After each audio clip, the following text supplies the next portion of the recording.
Centrocercus minimus is a separate species of sage-grouse. Separate from the greater sage-grouse, it's the Gunnison sage-grouse. And it primarily lives in the Gunnison Basin with a few other satellite populations that are very small in other places.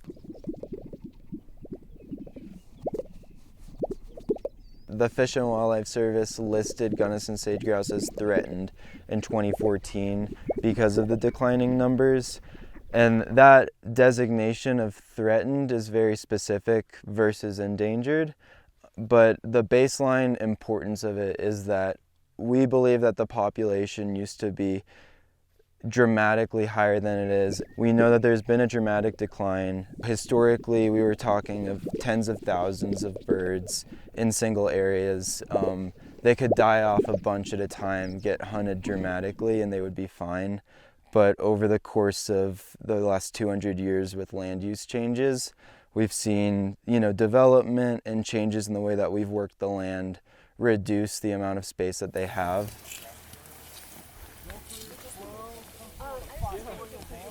Wet meadows are critically important in the life cycle of the Gunnison sage-grouse. These grouse, they have their chicks up in the sagebrush, and over time, as the sagebrush dries out and all the forbs dry up later in the summer, the mom, the hen, needs a place to bring her brood to forage on succulent forbs and insects.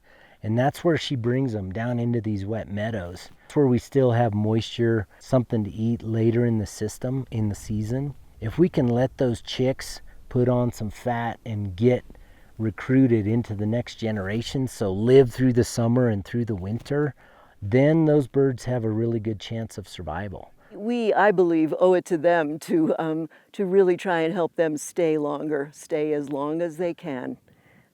Yeah.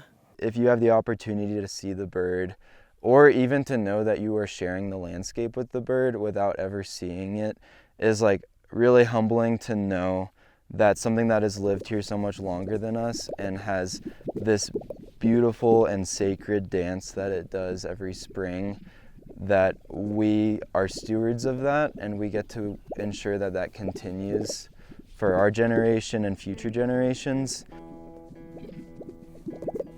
I think that is the legacy that I would want to leave, and I know that this community wants to leave.